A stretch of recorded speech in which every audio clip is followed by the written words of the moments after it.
Hello, everybody, and welcome back to Wicked. So, I have another minis cases video for you guys today. We're talking about three more people. Today, we're talking about Aubrina Mack, Sherry Boyd, and Ida Jacomet. If you're not familiar with these videos yet, it's just basically where I take people who have very limited information about their cases, and I compile them into a video, usually 2 to 6 people. And it's just a way for me to put more names and faces out there. Typically, there's not a lot of information, at least not enough where I can make an individual video on each person. And yeah, that's basically what it is. So for each of these people, there's not really a whole lot of photos, so I usually only use the 1 or 2 that I can find.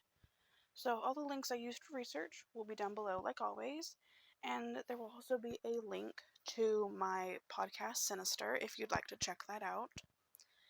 But like I said, there's not a whole lot of information at all. So this is definitely going to be very short. But let's go ahead and get into this. So we're going to start with Ida Jacomet. So Ida Rose Jacomet, went missing on October 2nd, 1975 from Fairbanks, Alaska. She went to the Circle M bar, which was at 1323 Old Richardson Highway, and after that, no one reported seeing her. But her purse was later found in the parking lot. At the time, she was 37 years old, and she would now be 86. She was 5 foot, 130 pounds. She is classified as Native American, although I'm unsure of what tribe she's affiliated with. She has black hair and brown eyes, and her ears are pierced. Anybody with any information is urged to contact the Alaska State Troopers, at 907-451-5100.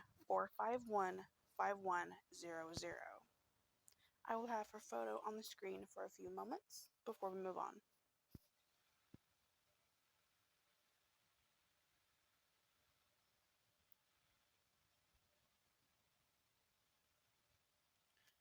Moving on to Sherry Boyd. On October 16, 1987, Colorado Springs Police Department got a report about a body floating in Prospect Lake. CSPD retrieved the body of 44-year-old Sherry. She had been left crippled from an assault previously, and at the time, she was wheelchair-bound. Autopsy concluded that she died of asphyxiation, and this was a homicide. The case is still open. And I have no other details, no any updates or anything like that. Anybody with any information is urged to contact CSPD at 719-444-7000. And I will have her photo on the screen for a few moments.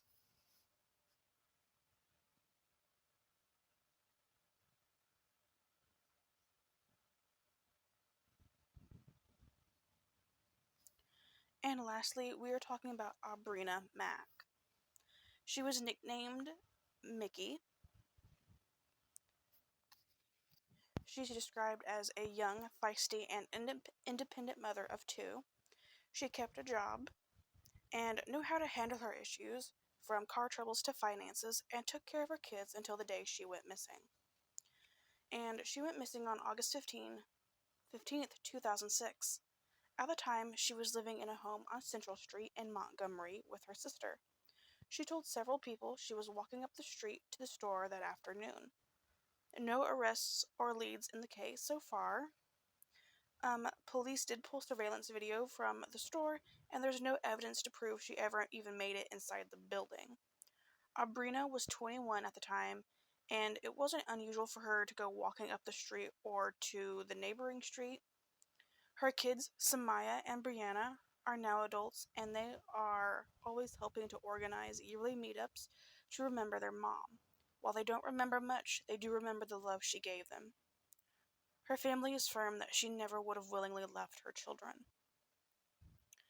She would be 39 now, and she stood about 5 foot to 5'3". She was 120 to 131 pounds. Black hair, brown eyes, and she also had pierced ears. Anybody with any information is urged to contact the Montgomery Police Department at 334-241-2831. There's also a second number, 334-241-2651. and I will have her photo on the screen.